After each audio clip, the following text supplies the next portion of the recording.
And Had you ever had any computer science background prior to that? no, Oh, wow. So you're very interested in it. yes. Yeah. And the only thing I had before then was just building like small websites for friends and things like that with basic programming such as HTML, CSS, and Mhm. JavaScript. Right. And when he decided he owned his own consulting firm, and it was called Beerson Enterprises. Hmm. So eventually he got a client who was doing Salesforce, Hmm. and he didn't have any knowledge in it whatsoever. And he said I have no idea what this is, and I don't want to learn it. And I Oh, was like, wow. Yeah. all right, yeah, I'll jump on this task.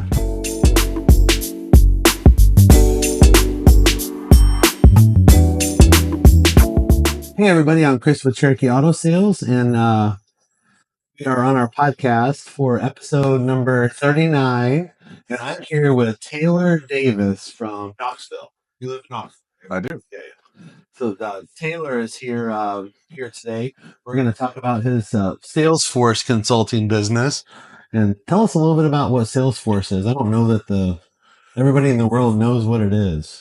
Well, it's a type of CRM that helps businesses track leads, build reports, track your KPIs, and build dashboards. And even if you want to build your own custom pages or even applications, you can do all those things and track it all within one CRM. Right. So Salesforce is basically a computer program. It's the largest computer program in the world that does CRM. And what CRM is, it's customer relationship management. And so customer relationship management would mean as that customer comes into your business, before you sell them, and then after you sell them, you still want to, take care of your customers. So keeping all of that data together, knowing how the customer comes to you, and so you can spend more advertising dollars there, and then to actually maintain that. We call it a funnel in the world of sales. So the person gets into the funnel, and then they drip out of the bottom when you actually sell it. And so, uh, so Taylor has some crazy skills with Salesforce, the CRM, and so that's what he does. He does consulting.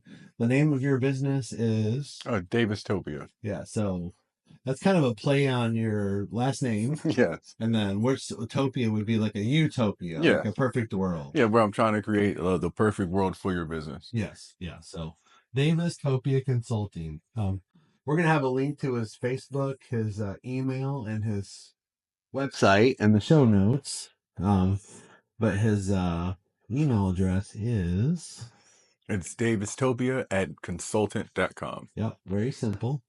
And then the Facebook page, there's going to be a link to the Facebook page. It's DavisTopia Consulting. And then the website he's got a really cool website. We'll put a link to the website in the bottom. It's a little bit easier to click on than it is to say what the website is. Yeah. So thanks for being here today.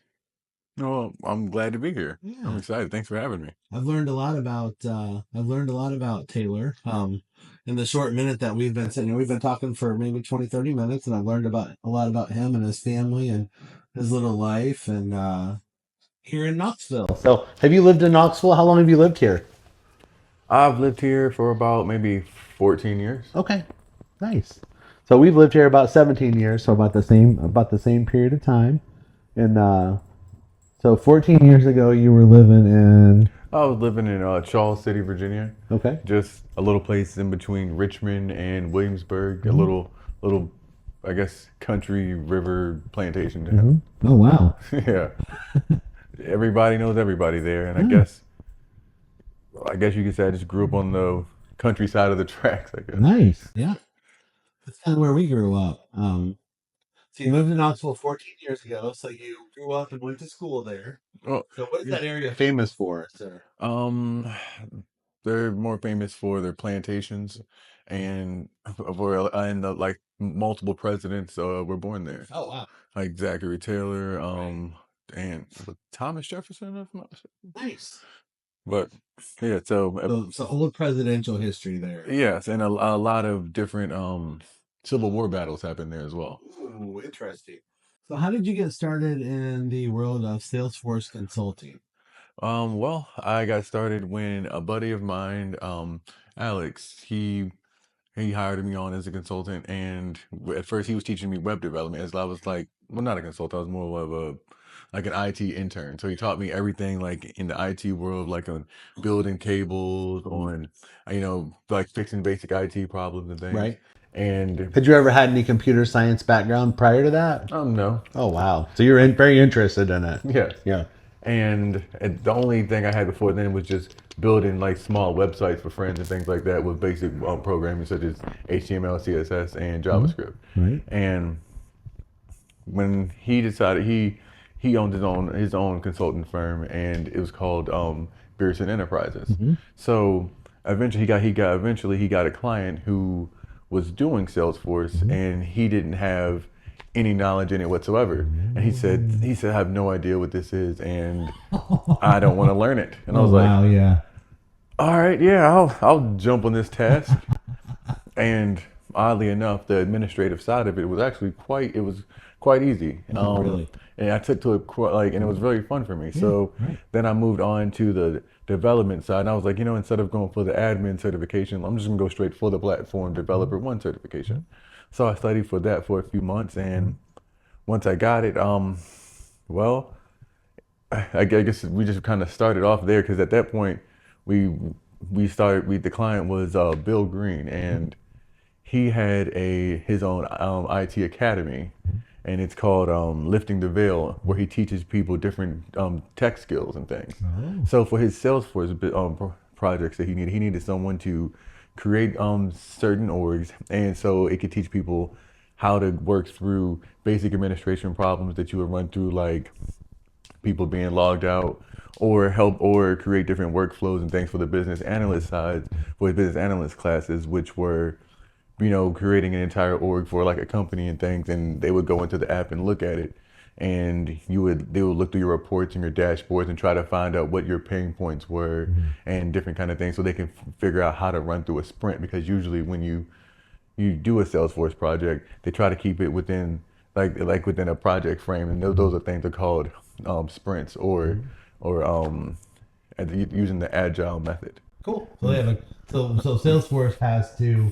It can be such a complex thing. They just break it down and say, let's do this in this period of time, and we'll call it this, and then so. Yeah, and a lot of times that when you're talking to your clients, they want to do a bit too much at one time, and so it's your job sometimes to be like, dumb it down a little bit. Yeah, but like that sounds great, but let's. Is that what's best for now for this sprint? Maybe not, but we can add it to the backlog and then do it later if you need be. Yeah, I got to tell you, this is a funny story. This cracks me up because I'm not from Europe and you're not from Europe, but Europe's pretty condensed. And I don't know if you've been to Europe before, but I haven't. It's pretty condensed. You can travel from we went from Frankfurt to Paris in like a couple hours. I mean. So when people from other countries, I'm just going to say all other countries, visit the U.S., they don't understand how big the U.S. is. It is vast. Like each state's almost like its own country. It is. And it's very confusing for, European countries to understand that these are states, Anyway, I saw a Reddit post a couple of days ago when it was somebody coming over from wherever in Europe. And they were wanting to land in New York City, spend 2 hours in New York City. They were wanting to go visit Miami for a couple hours, and then they were wanting to head out to LA and finish the day. Wow. I was like, so that reminded me of your Salesforce, your sprints and stuff. You really need to, let's dumb it down a little bit and let's understand that, that's not possible.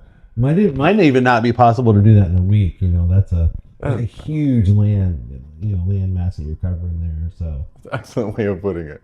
Very interesting. So that Reddit post, I read deep into it. It was very interesting to hear about all of the misnomers about space. So, so what was the city that you grew up and went to? What was the name of your school again? Charles City. City. Yeah, Charles City. Charles City, Virginia. I'll have to look that up. I've not heard of that before. I've really not spent a whole lot of time in Virginia. We drove up to D.C. one time, and I believe we were in Virginia for a long time. So, yeah, that was the. So you had you were talk about your spouse and your family, and tell me about how you met your spouse and. Well, the way we met each other. Did you know that you were going to marry her? Or did she know, or I instantly knew from the moment I saw her. So, oddly enough, so when I had gone out for myself, I decided to work for myself into Salesforce. I said, okay, you know what? I had worked with Bill to enough. Where I said, I think it's time for me to look for clients. Right. You understood. You understood the assignment. Yes, and so I started, just reaching out to local businesses and things because I knew door-to-door sales. So I just started going to small businesses and things, and I eventually fell upon this little hair shop in Lenore City, and they were doing different hair and things. So I walked in, and I was like, well, it's sales, and you need to track leads and customers and Right, things. exactly. And I fell upon this little lady working in there who apparently wanted to find a way, but she had no way. So I built her a dev org and it helped her track her leads, be able to manage her clients, and send them thank you emails. So the moment that that somebody would send her a message or things, Yeah. it would Automation. Yes, Yeah. I created multiple workflows for her. Nice. And it got her a lot of business, and so much so to where she actually started turning business away or saying, "Hey, look, I don't actually have to do that anymore." And Yeah. I was thinking, man, but I like to keep things professional, but I knew I was like, man, this girl, man, if there was ever a way, and I was on Match.com and. She actually this was is your on there. wife. Yes. Oh. And that's how we met. So I messaged her on there, and she was like, "Aren't you the tech guy?" You already knew her in person, and Yeah. you messaged her on Match.com? Well, I figured if I did it anyway, it would probably come off a little creepy. Yeah. So Yeah. and then so I can see how that could. Yeah. and so I was figured if she matched She back with messaged me. you on Match.com. Yeah, so she messaged me back because I hit a like on her, and I gotcha. her profile said talk about. She was talking about Star Wars, and I said, okay, so let's test this out. I was like, so what do you think of the latest Star Wars movie? And then she responded back talking about gave a pretty good review on it. I was like, oh yeah, this is perfect. And we met up, and I think we started talking for like a few weeks, I think, and then eventually we went on our first date. Oh yeah. And it was late because I was at the time helping my buddy at his trout farm. Right. So I helped him cut a huge load of fish that they had. So I got off helping him, and So you cut with a knife, getting the meat ready. yeah, because in Sevierville there's a place where you can catch your own trout and eat it there. Oh, nice. And the only downside is that when they have a ridiculous amount of customers, sometimes they're left with a ridiculous amount of fish, especially if they're that they didn't eat. yes. Oh, wow. What a problem to have. Yeah, usually, their motto is if you catch it, you eat it. But I think for that particular day, they did a program for a special needs program, so not all the fish were able to be eaten. Right. So, and I think the Boy Scouts came that same day, so they were a little behind the gun there. Yeah. But I think they've automated their own processes in cutting fish to where they don't have to. I think they even bought a fish cutting machine. But Oh wow. yeah, That's neat. yeah. Yeah. But so I had gotten off pretty late at that point, but she had agreed to a date. I'm like, oh man, it's like 10 o'clock at night. There's nowhere to go. And she said yes. And so we met up at a Waffle House. And Waffle House is open. yeah, it was the only thing I could think Which of. one? The one right at the edge of Sevierville. Okay. And we're sitting there, and so we meet up. I bring her some roses and things to try to make it as romantic as possible. Unfortunately, at the time I had dreadlocks, so I looked even worse than I do now. And so I'm thinking, man, I look like a caveman right now. I can't believe where she's even going to meet me. So that's what the flowers were for, to kind of smooth things over. And I just sat there and watched her, like, she ate her food in such a weird, tiny little way. And I've never seen a person so meticulous about the way they ate. And everything she talked about was so, she thought about every word that she said. Yeah. And I was really in love. I knew. Wow. Yeah. I knew from the first day. Very thoughtful. Extremely. Yeah. And I think on our third date, she made me a sweet potato pie completely from scratch. Oh wow. Like the crust, everything. And I knew it. I told her, I said, hey, I'm gonna marry you. I don't know what guy messed up and let you go, but that's you're gonna be my wife. And we've been together ever since. And now we have 2 boys, Genesis and Moses. You have a very young family. Extremely. Yeah. That's exciting. 2 boys. How many children do y'all want to have total? Have y'all talked about? Well, I would like for 6 overall, but she was telling me, she doesn't like being pregnant. So she says maybe one more because she wants a girl. Yeah. But she says she gets a girl, hey, we're Well, what shutting if it the down. third one's a boy? I mean, you got to try for a girl. That's kind of her thing. She was like, I'll give My you. sister has 3 girls, and they said, nope, no more. That's the thing. She says she'll give it 2 more tries, but if they're both boys, Yeah. no. You But guys are a boy having family right there. it seems like it. No problem with the word Davis not going on, What is do you want to share your wife's name? Oh yes, her name is Hannah. Hannah Davis. Hannah. Okay. Yeah.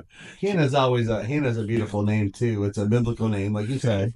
And Hannah is one of those words where it starts from the beginning to the end, and the letters are the same. It does. Yeah, It does. what's that word? Where I do not know what that word is so called. anyway, we don't have to talk about that. But I had a Hannah when I was in high school, and that's what I learned. It was a very beautiful name. So do you have somebody who's been important in your life, like a parent or grandparent or a mentor you want to talk about? Yes. I guess the 2 people who influenced me most in my life would be my grandparents for one, because they raised me. Because I never got to meet my mother because my father murdered my mother when I was a child. Wow. And so they're the ones that kind of raised me and taught me. What were their names? James and Catherine Mills. Mm-hmm. And they had 4 children of their own, obviously, who were adults. So it was kind of weird with they're like, well, don't you know? You're like, you're our son now. I'm like, that's Uncle James, and that's Aunt Sandy. They're like, so it's kind of weird. But even though I guess it's weird having your aunts and uncles kind of being raised as your brothers and sisters. But But well, I don't know. Yeah, it is what it is, right? Yeah, it was good to have family though. You don't get to choose. Yeah, I've always tell people you don't get to choose who your parents are, and you're kind of a good example of that. So that's very true. And I'm a good example of that as well. So yeah. So what were their names again? Your grandparents? Oh, James and Catherine Mills. James and Catherine. So what type of work did James and Catherine do? Well, my grandmother, she didn't really work. She just kind of they built the home. She was busy. Yeah. And he was in the military for a long time, and then after that he became a pastor. Okay. And that's where I got my first start into Christianity is through him.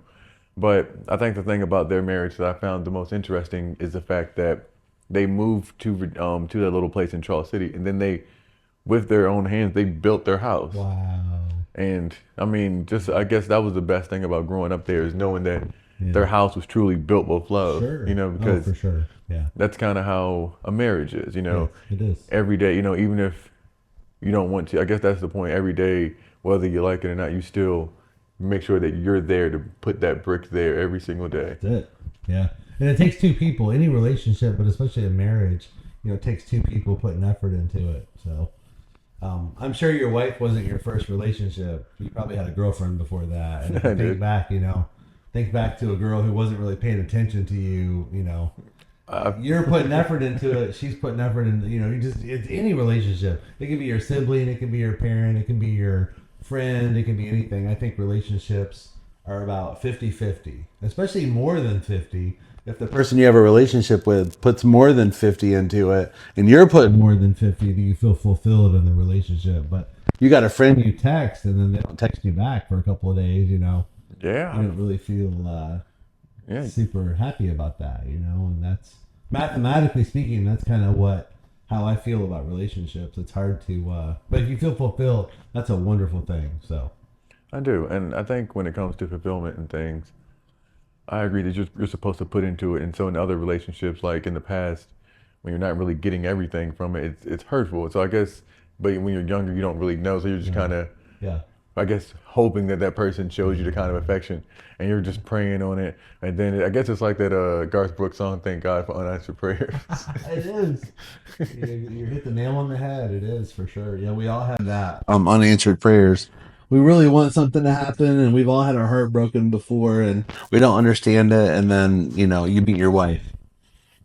I just it was in Lenore City, you said? Yeah. Her little shop was called Fantasy Tresses. You walk into this little shop in Lenore City, and you see this beautiful woman there, and you're like, "What in the world?" So, and then you're like, you don't even think about that anymore. And I know is one of the first things that she told me is that I asked her, I was like, so if when we first met, if I had, tried to, pitch woo at you, Mhm. how would that have gone? She said, Mhm. well, at first I was a little weary because you just kept staring at me. And I was like, well, why did I get the sale? She was like, because I really needed the help. It was called you said something trusses. Yeah, Fantasy Tresses. She technically rented a chair for Okay, a larger gotcha, company, gotcha. but the name of her own little tiny company we just heard was called Fantasy Tresses, Yeah. where she specialized in hair coloring and things. Oh, okay, gotcha. And she did a phenomenal job. Fantasy trusses. Hmm. Gotcha. I think that's what the girls call them, tresses. I guess is Yeah, what they're yeah, called, but yeah. I Yeah, I don't have no know too idea. I don't know too much I about know hair. a truss is a part of a house. I know. I've never heard of that definition of it. I never heard of it either, but and it was like, So she had decided to use Salesforce as a CRM, mhm, and you were helping her with that. yeah, What is the cost for a little? Look, you got one chair in a beauty shop. What's the cost for Salesforce? What does that run? nothing. It's free. Yeah, that's the beauty. That's the beautiful thing about it, because that's why because I know enough about Salesforce, because most people only know about it from a admin standpoint. So, Yeah. but I know about it from a developmental standpoint. Right. So I can create. So Salesforce allows you to create a free dev org where you can do practically almost anything in it. Yeah.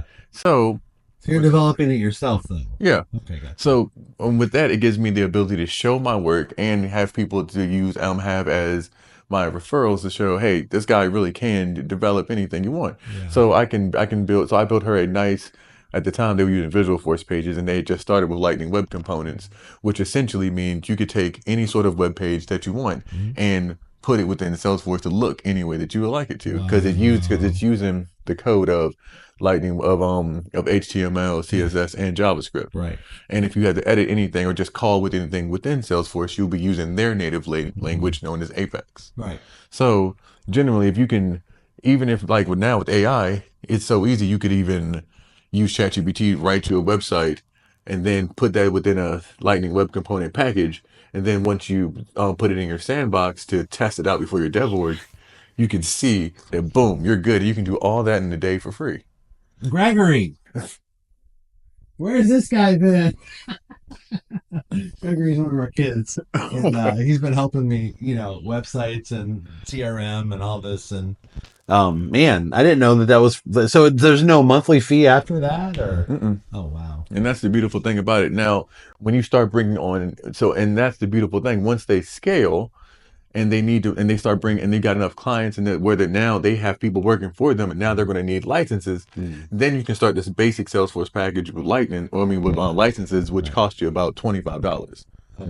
And so when you build up, you can increase your packaging to different sizes, like enterprises or anything like that. Mm. But if you're a nonprofit, you get 10 free licenses for free. So Oh if you're a wow, nonprofit, yeah, I can build you a full-on org with as many licenses, well, about 10 licenses and yeah. permission sets if need be, for absolutely nothing. You are a real nerd. I am. You're nerding out with this, so I do you enjoy really know what you're talking Salesforce. about. Yeah, I thought I was a nerd, but yeah, you're up there with me. So one of the questions that we had talked about earlier was talking about religion, or church. If you want to Yeah. talk about your. Well, I was raised Southern Baptist Mhm. with my grandparents. And as I got older in life, I started to realize that I wanted to know further about it. So in my more rebellious days, I went through what was his name?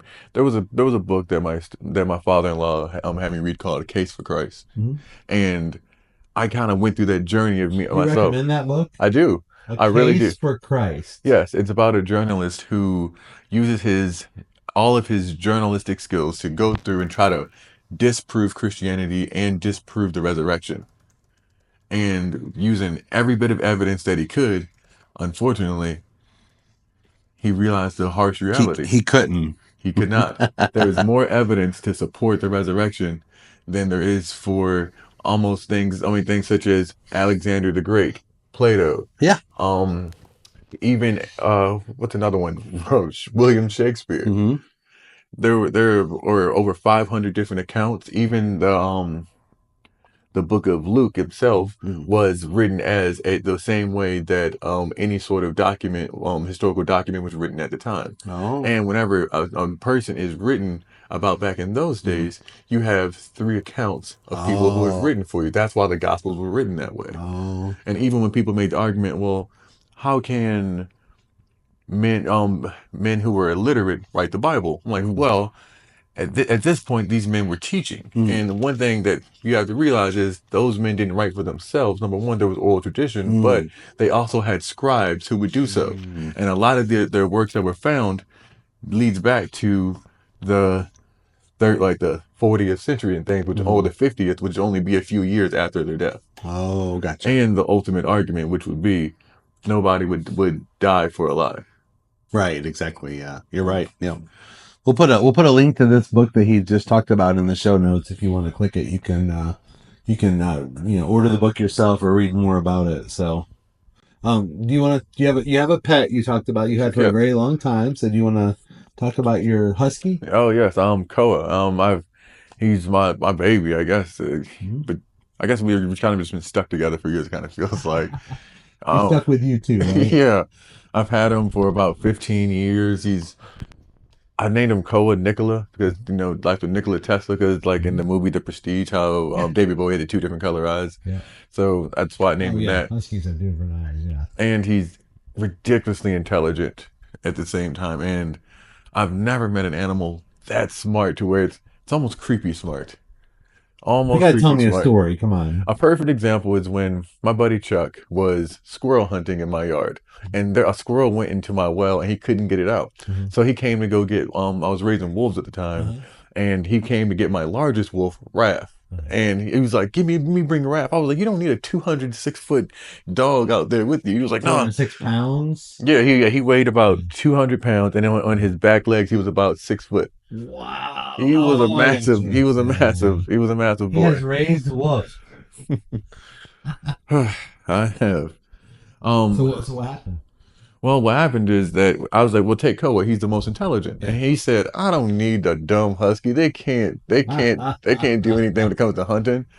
And Koa hopped up out of his dog bed, ran outside, made some sort of weird noise with his mouth, and the squirrel popped his head up. He grabbed the squirrel with one little quick snap, snapped its neck, and then walked back to the front porch, dropped it at Chuck's feet, and then went back inside and lay down. And then he just looked at me like, Popped his head up. and he's just looking at me like, did your dog just? I was like, What in the world? I'm like, hey man, Yeah. that's Koa for you. Wow. Creepy smart. So that's an interesting story about your dog for sure. I'm sure you've got many more, I do. but it sounds like he understood exactly what was happening and obviously showed that he knew. Are you a morning person or a night person? Do you have to have an alarm clock to wake up in the morning? What does your morning routine consist of? And then are you a big coffee drinker? Okay. So I guess I'm more of both when it comes to morning and night. I usually wake up around 6 a.m. every day. I just like to usually watch the sunrise. Or the baby, like obviously you've got a less than 1 year old in your house. Yeah, so sometimes he wakes up at that time, but oddly enough, my wife, she'll have to be the one to wake me up. If he wakes up at 4 or 5 or 6, Yeah. she'll have to elbow, hey, get in there. Help! I'm like, I got you. He's all mine. But usually they don't wake up until till she about wakes up. That's a blessing in itself. But I'm not much of a coffee drinker. I'm more of choose coffee by the mood. Okay. Um, You have a go-to drink in the morning? Water. Might be hot lemon water now. Yeah, hot lemon water actually is going to be a go-to. Yeah. But usually I just drink water in itself because I hear it gets your digestive system For rolling. sure. Yeah. And I'm also a night person at the same time because usually I don't try to, but I usually don't fall asleep till around maybe midnight or even 2 a.m. Gotcha. Because after a long day, especially if I like had a lot of projects to work on or helped a friend with anything, at that point if it starts to get late, that's usually the time when my wife usually has we only really have to really Right. hang out and Make stuff. sure together time, right? Babies are sleeping and yeah. Yeah, and I try to help her out the best I can. Yeah, So of course. man, that's That's usually our moments where she likes to watch her favorite TV shows, like Right? dating YouTube dating shows Oh and yeah, yeah, things, and yeah. whatever thing she watch, I watch it with her. So Oh, do you? yeah, Have you seen the dating show on Netflix with the older? It's called The Later Daters. Have you seen that? I haven't. We're gonna put a link to that in the show notes. But my son lives in Manhattan, and he was telling us about it. It's really entertaining, but it's called The Later Daters, and it's about people who are, let's say 60, 70, 80, and they're dating. Yeah. And this lady, they it's like almost like a documentary. I want It's to real watch that. people. I want to watch Yeah, that yeah. because that's one. This is one of. You used to call me nerdy earlier. You're about to find out how nerdy. It's something that me and my wife like to do. Is because she has so many sisters. Because she has 10 brothers and sisters. Oh wow. She's originally from Liberia, Okay. and her Which is in the it's in continent West. of Yes, Africa. that's Yeah, right. It's yeah, in yeah, West yeah, Africa, yeah. Liberia. Okay. and her parents adopted 3 children, and they had 7 of their own. So she just has just a large family, Huge family. Yeah. and and except for one of her sisters, most of her sisters are single. So and a lot of my cousins are single as well, and what we like to do is look into the dating market and look at it from a statistical standpoint. Right, right. And it just gets so interesting to watch the dating market goes, like especially in different ethnic groups. A perfect example would be in the black community that only 1 in 4 black women get married. Oh wow, I didn't know that. Yeah. And oddly enough, 65% of black males between the ages of 18 to 35 are single and childless. Uh-huh. And so that is, Yeah, it's and then with 25% being gay, if I'm not mistaken, but as a small percentage of men, I think about that are the ones that are having 80% of the children. oh wow. Yeah. Wow. Yeah. And you see it in the dating markets in places such as Atlanta. Right? That's a huge one. Yeah, Charlotte. Yes, Charlotte is a massive, yeah. it is. Charlotte has a larger population than Atlanta? Does it? I just learned that the other day. My It sure goodness.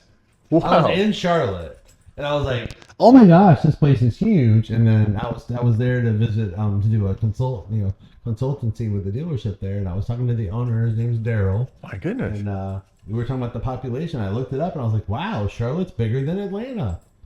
Wow. I mean, I know Charlotte's got a big airport, but It does. I did yeah. not know that. That's incredible. Yeah, But it it is. it makes sense though. I feel like I've met at least 5 people who moved to Charlotte in my lifetime. Charlotte, yeah, and Charlotte's, if I'm not mistaken, Charlotte's the banking capital of the United States because he works for a large bank in Manhattan, and they're based out of Charlotte. So that's one of the possibilities that they're going to be moving to, I did not know that. yeah, Banking so capital of the very world. interesting, yeah. I like that. banking capital of the world. So that's very interesting. So does she have a lot of family members that live here? Oh yeah, they almost every single Okay, one of them cool. live here. And they're Yeah. single. Yeah. And your cousins are in Virginia or Yes, here? and Okay, and yeah, well, they're in Virginia, but they're also single, yeah. and it's pretty interesting to um, watch the dating process go because now men have like statistically speaking, we found that it seems that men have become more feminine over the years, but especially in the black community, and the reason why that is because a lot of They're raised by their moms. exactly, and you're going to emulate the person that you're most like. Right. So it becomes interesting because they want a more masculine man, but you're raising your son to be more feminine, and they don't mean to do so. Yeah, yeah. It's just unfortunately since the '60s, it's been an increasing alarming increasing rate because in the '60s, I think 90% of black children were born within a married household, Okay. and now only 20% are born Wow. within a marriage household. Yeah, 80% are not. Right. Wow. Man, and there's just a lot of just some crazy little statistics like that when it comes Yeah. to marriage and dating and things, and it's funny. And my wife was thinking like, she's like, well, maybe we should start talking to people about it and maybe start our own podcast or something. I was like, Yeah. I don't know. I was like, Yeah, it's pretty bad out there, but It's one thing to do a podcast like this. We've been doing this now for a better part of a year, maybe longer now. But you don't really we don't make any money off of it. It's just where I'm interested in learning about you. You can see by the questions I'm asking you. I'm yeah, interested in learning where you come from, why you are who you are, what your goals in life are, personal and business. and then we just want to help you. Maybe you're gonna do something for us. I don't know. I would like You know what I mean? You know to. what I mean? It's just like you're learning. It's like business affiliate marketing, almost like. Yeah. But so tell me about. So one of the things that interests me in my business is the brake pedal and the gas pedal in the business. So the brake pedal would be to turn the dollars off, advertising dollars off, and the gas pedal would be to turn the good advertising dollars on. And so we've been in business for 12 years, originating loans for about 5 years. So I would say the first, probably, call it 10 years. No problem whatsoever, right? With sales. No, never spent a dollar on advertising, had to turn people down. We couldn't afford to sell, more. And then, so the last 2 or 3 years, I was in the 20 group, which is like 20 dealers across the United States meet together 3 times a year and have a board meeting. So you start to learn about your KPIs and the stuff you were talking about, CRMs and software and Google and Facebook and, all these different ways to generate leads, CRMs. And so I learned about how to get high funnel leads and how to get low funnel leads, basically. Yeah. And the high funnel leads absolutely just suck, right? Like a Facebook lead, you text them, they respond and say stop immediately. It's like, what in the world? I just paid $4 for this. Come on, bro. Those are the words. And the lower funnel leads, maybe you're reaching out to people who have been on your website before, right? With the tags and stuff. So tell me about the most effective marketing that you've either had yourself or you've experienced through a business. Well, the most effective marketing that I've seen obviously would be mouth-to-mouth referrals. But if we're talking about using Salesforce in itself, the best way or advertising. And advertising. Yeah. So the best way that I've seen in advertising would probably be to advertise in your local area, and because you have to know where your clients are, your potential clients are. So my clients are here. Your clients are anywhere in the earth. Yeah. Potentially, you know what I mean? So I guess for myself, the best way to market that I found is to go to like Salesforce meetings and go to Salesforce like groups, and they have them all over the country. Yeah, they have some in Atlanta. Actually, they got one coming up in San Francisco called Dreamforce. Right. And I think last year they had all kind of different celebrities singing there and everything. And so, what does it cost to attend that? If you pre-order, it's like $299. Oh, that's not bad at all. No, it's not. And the beautiful thing about these meetings are you get to meet up with investors or people who are just interested in Salesforce and want it for their company, right? Or different consultants or different even different people. It's a network. Basically to have people be like, hey, I could use you. Or hey, you want to join my company? We can bring you on. We can bring you on at the 1099 to help us out with this particular. If you can help us out with this project, you get a job. Yeah, I mean, it's the easiest way to just get yourself out there. And how long does it last? Dreamforce is usually a weekend. Okay, so you're out there for about maybe a couple nights. Yeah, you're out there for a few days. And where do they meet? Like in a hotel, in a conference room? Yeah. They have center. They meet at the sales. They have, how do I say this? So they have different areas. Okay, gotcha. And you can go. There's an actual Salesforce building, so you can go. That's where you're actually meeting at. Oh, Salesforce. Nice. Okay, gotcha. So it's in like their corporate headquarters or something like that. Yeah, that's cool. Yeah. And let's see. But if you're meeting out in places like in Nashville and things, then they'll like set up their own like little like local convention center or something, or conference room or something like that. Yeah, that's cool. So that's a good answer, and I like that. Have you consulted with a business that had an effective marketing strategy that was memorable? You don't have to name the name of the business, but it could be like the type of the business. Okay. So a business that I know that had an effective strategy was a business that was in construction. And their marketing strategy was because since they're visual. So every time that they would complete a project, they would post it on every single social media that they had. Then, because people just like, ooh, that's pretty. That's beautiful. That? I like that. Yeah. And it's because they didn't just do like normal creation. They specialize in a particular type of creation that not many people know how to do. In like in particular log cabins. So they just did Facebook posts. Yes, well, yes, not just Facebook posts. I think they also moved to Instagram and things, Right, just the right, ways to right, get right. people to get more eyes on it. So Do they do Snapchat? I'm not sure if they did Snapchat, but Facebook and Instagram. yes, Facebook sure. and Instagram seem to be their best way because they had a particular type of build that people just really loved. Right. And they was like, when people see it, like, man, that is gorgeous, and like, you don't see that anymore.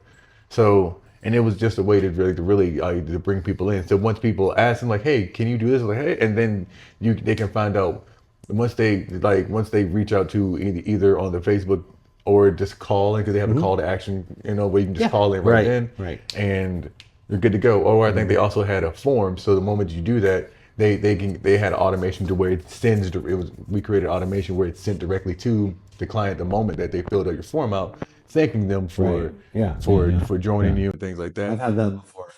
And then it also sends to the owner a follow-up task to let them know, hey, follow up with this person. Then it gives you an option just in case if you don't hear back from the client. It'll remind you in a few weeks, hey, did you send a follow-up email? Yeah. Hey, did you did you warm him? I mean, because he's still there. Wow. And then I think the final one you have that usually works is if you don't hear from them after I think 5 to 7 weeks, then it shoots one back out. Does it do text and email? Yes, it does. Okay. And so you can shoot it back out to them and go, hey, Hey. what did we do to lose your business? Like, what do it take to kind of bring you back? If you responded, I didn't get it. I'm just letting you know. You're important to me, and I don't want to break that. Yeah. It's just a That's way of smart. and from from the owner, I asked, when I asked him when I first was working with him, I was like, why do you want so many different types of, Follow up. yeah. Yeah. And he said, when it comes to sales, it's not about what you The did. initial. He said it's not about what you did to Yeah. get the loss of sale. It's about what you didn't do. Oh, yeah. He says do anything that you Yeah, can yeah, to make yeah, that sale.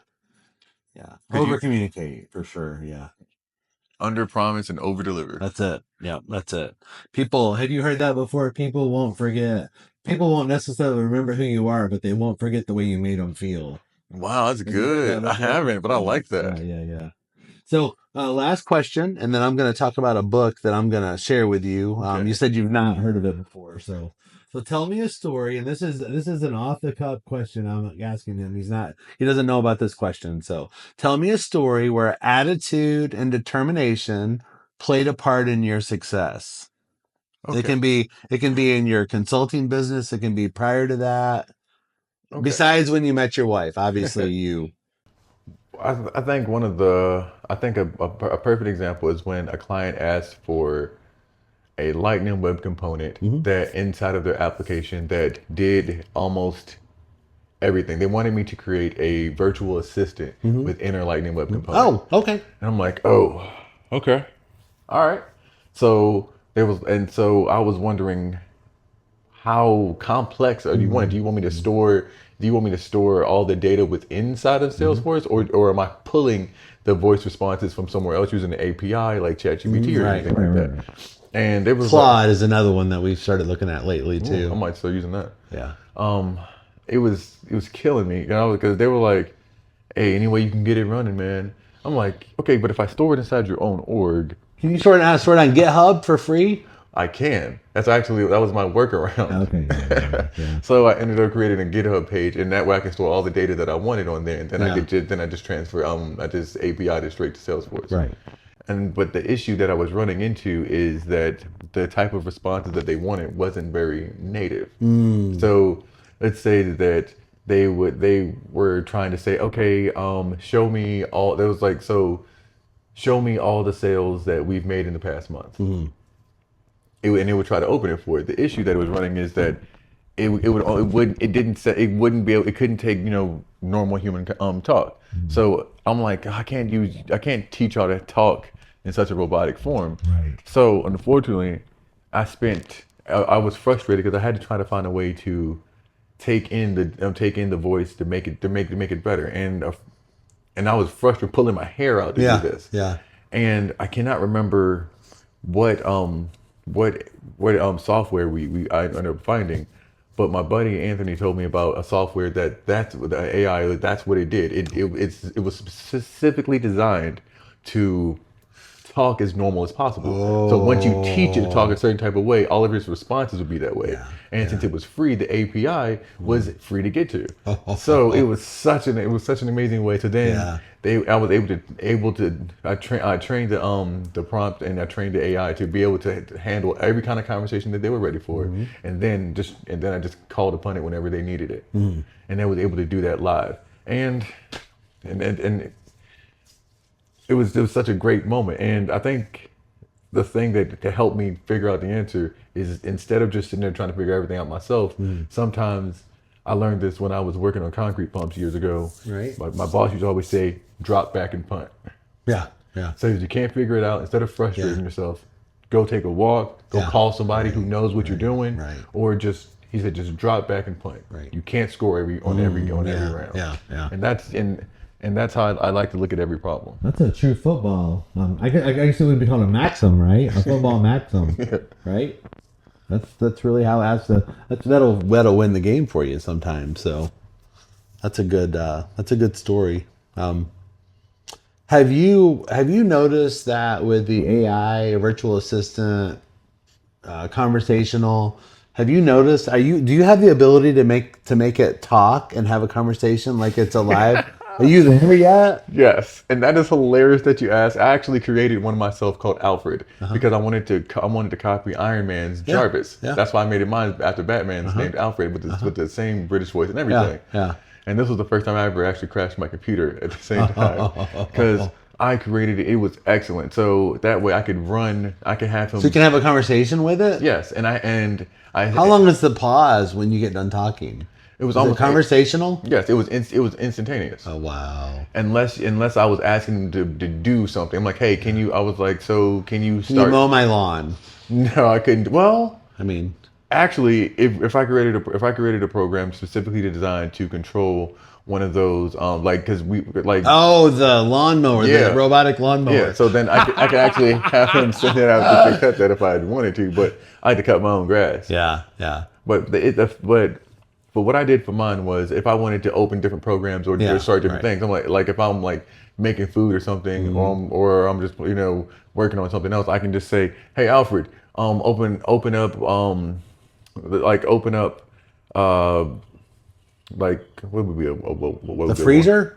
No, I would just say, hey, create me a Lightning Web Component create me a Lightning Web Component process, and so then it would open up my Visual Studio. Oh, cool. It would open up my code editor, and then what it does there was create the project for me, because you can't really start editing a Lightning Web Component until you actually start the project. Sometimes that takes a while.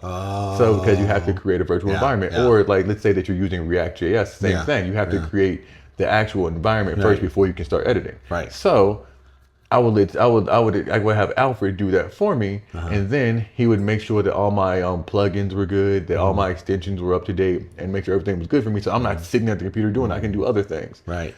But Hannah hated it. Yeah. She was like, "It's creepy. This is creepy, and I don't like it."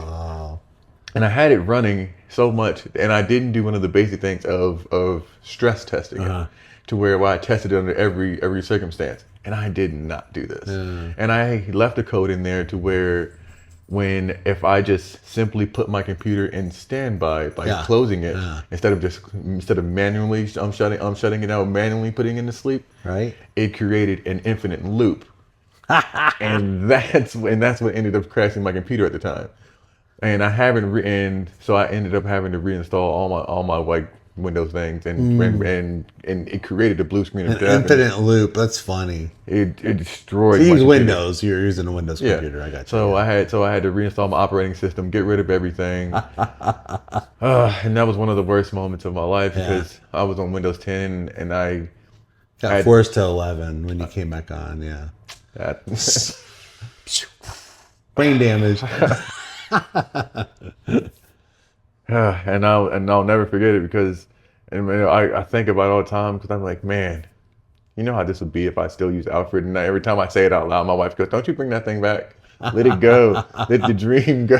So funny. You need to put an earbud in. That way she can't hear it. So two more things, and then we're going to thank you for being on our podcast. The first thing is I'm going to put a link to this book. It's an actual link to a digital copy of the book. So you can order it if you want to. I read it online at some library webpage. But the book is called The E-Myth.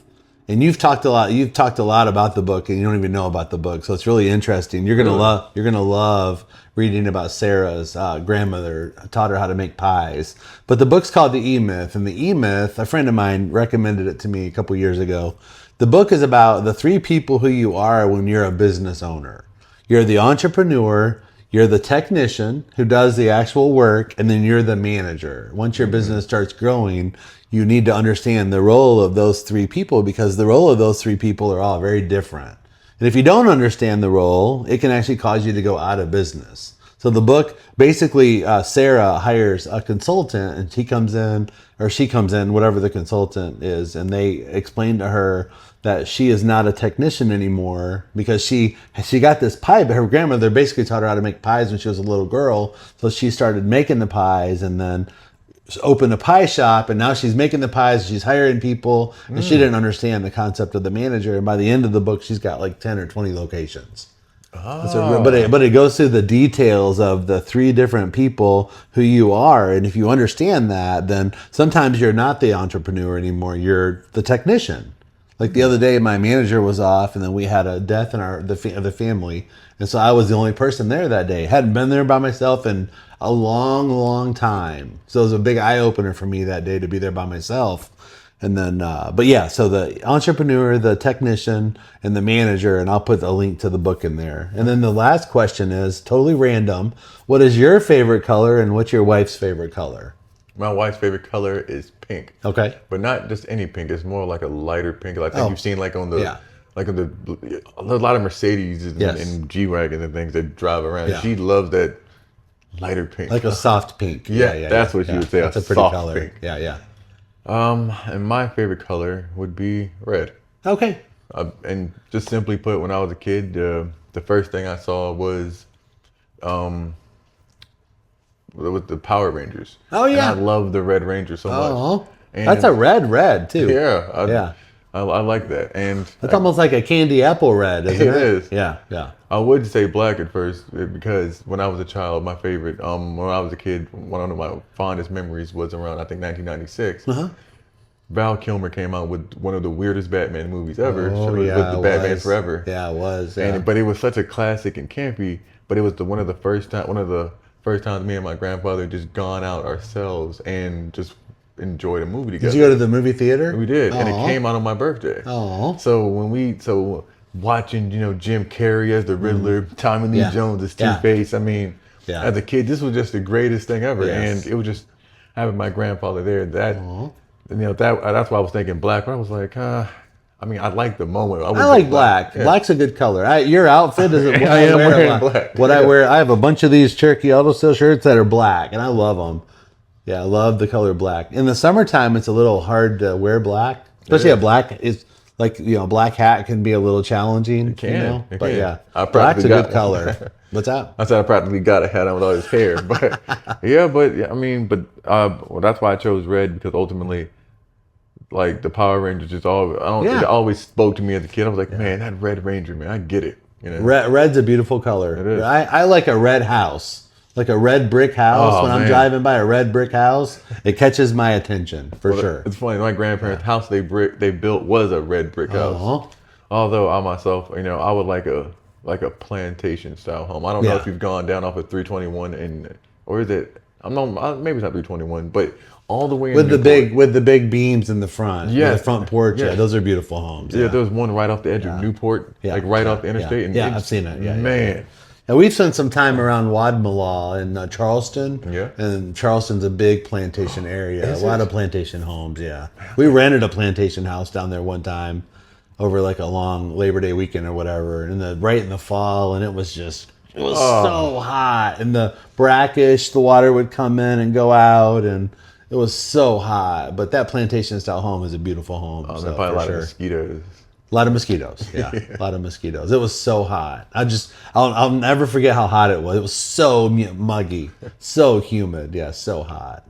I'm like, and now it's hot here, in the summer. So, With that being said, though, like when you talk about heat, my wife, being from Africa, I don't know how she take like. There's it's a different kind of hot. It is. There's a African store where she likes to buy particular, like chili spices and things. But there's a type of like hot sauce that she uses, which is where they use chili, like all kinds of weird chili peppers and mackerel. Yeah. I know it's a weird combination. Yeah, but you like it, don't you? I mean, it's too hot for me. I'll be honest. Is it okay? I just put a dab on it. I'm gonna burn myself alive. Yeah. But she eats it on everything. We eat zero spicy. We don't. Yeah, we don't eat. I can take a little bit, but not that much. Yeah.